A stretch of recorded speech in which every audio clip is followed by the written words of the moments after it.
नमस्कार, मेरा नाम उमेश श्रीवास्तव है और मैं आज फिर से आपका स्वागत अपने चैनल पर एक नए वीडियो के साथ कर रहा हूँ। दोस्तों, मैंने पिछले वीडियो में आपको प्रार्थना के विषय में कुछ बताया था। आज जो मैं बताने वाला हूँ उसका संबंध भी प्रार्थना से ही है, लेकिन मैं अपनी चर्चा इतिहास के एक घटना से शुरू करना चाहता हूँ। दोस्तों, जब मुगल काल की शुरुआत हो रही थी, उस समय जो पहला शासक था उसका नाम था जहीरुद्दीन मोहम्मद बाबर। जहीरुद्दीन मोहम्मद बाबर की संतानों में से जो उसका सबसे जो प्रिय संतान थी उसका नाम था हुमायूं। हुमायूं उसका बेटा था और उसकी उम्र उस समय लगभग 22 साल रही होगी।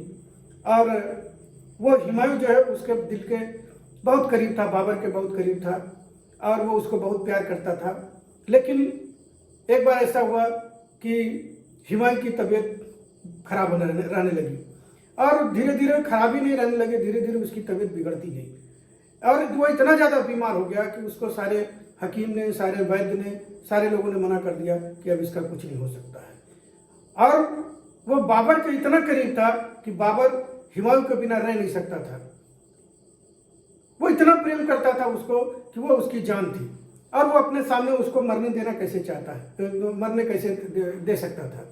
एक रात जब उसकी तबीयत बहुत ज़्यादा खराब हो गई हुमायूं की, बाबर वहाँ बैठा हुआ था और वो अपनी कुर्सी से उठा और निराश होकर के उसने उसके बिस्तर के चारों तरफ उसने 3 चक्कर लगाए और अपने दोनों हाथ हवा में उठाए और परमात्मा से उसने कहा कि ऐ खुदा, अगर आपको लेना ही है किसी की जान तो मेरी जान ले लीजिए, क्योंकि मैं तो बूढ़ा हो चुका हूँ, मेरी अब इस दुनिया को क्या ज़रूरत है, लेकिन इसकी ज़रूरत दुनिया को बहुत ज़्यादा है और मेरी आप जान ले लीजिए, लेकिन इसकी जान बख्श दीजिए और इसको जिंदा रहने दीजिए।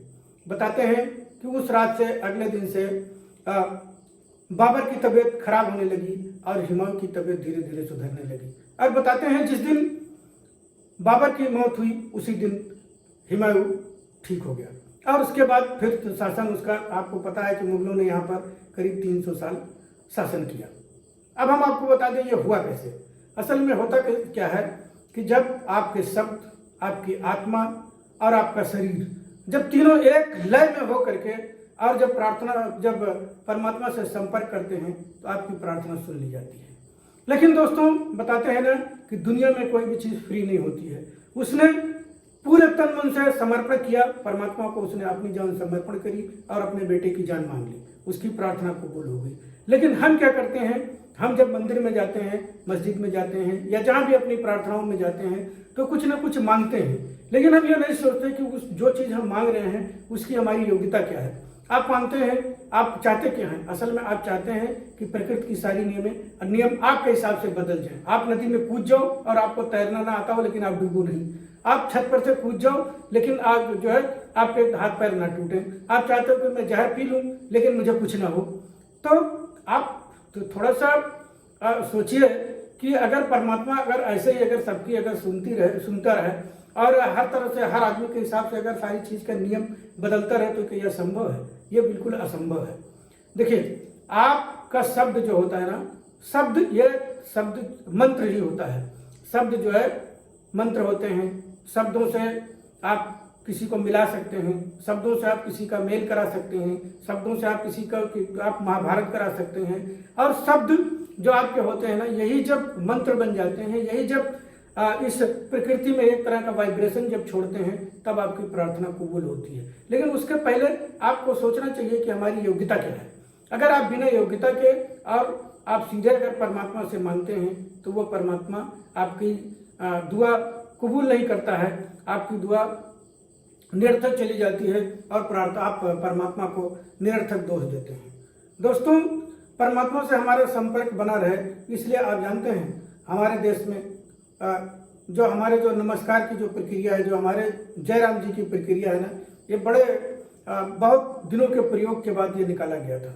असल में होता क्या है, जब हम जयराम जी की कहते हैं तो हम सामने वाले को कहते हैं कि मतलब उसको हम राम मानते हैं, उसको हम भगवान मानते हैं। और जब जय राम जब करते हैं तो इसी बहाने एक बार परमात्मा को याद भी कर लेते हैं और सामने वाले में जब हम राम देखते हैं तो उसके साथ हमारे व्यवहार अपने आप अच्छे हो जाते हैं। और इसीलिए कहा जाता है कि शब्द जो होते हैं ना, शब्दों का चयन बहुत सोच समझ कर करना चाहिए। शब्दों में आपके बहुत ताकत होती है और शब्दों में आपके दुआ होती है, शब्दों में आपके बद्दुआ होती है।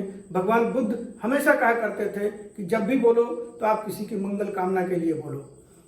इसीलिए जब वो कोई भी ध्यान होता था तो उसके बाद वो सबके मंगल कामना के लिए प्रार्थना करवाते थे। दोस्तों, शब्द आपके बहुत महत्वपूर्ण होते हैं और इनको जितना ही सोच समझ के इस्तेमाल करें। दोस्तों, अगर ये वीडियो आपको अच्छी लगी हो तो मेरे इस चैनल को सब्सक्राइब करिए, लाइक करिए, शेयर करिए, कमेंट करिए और अगर कोई सुझाव हो तो निश्चित रूप से मेल करिए।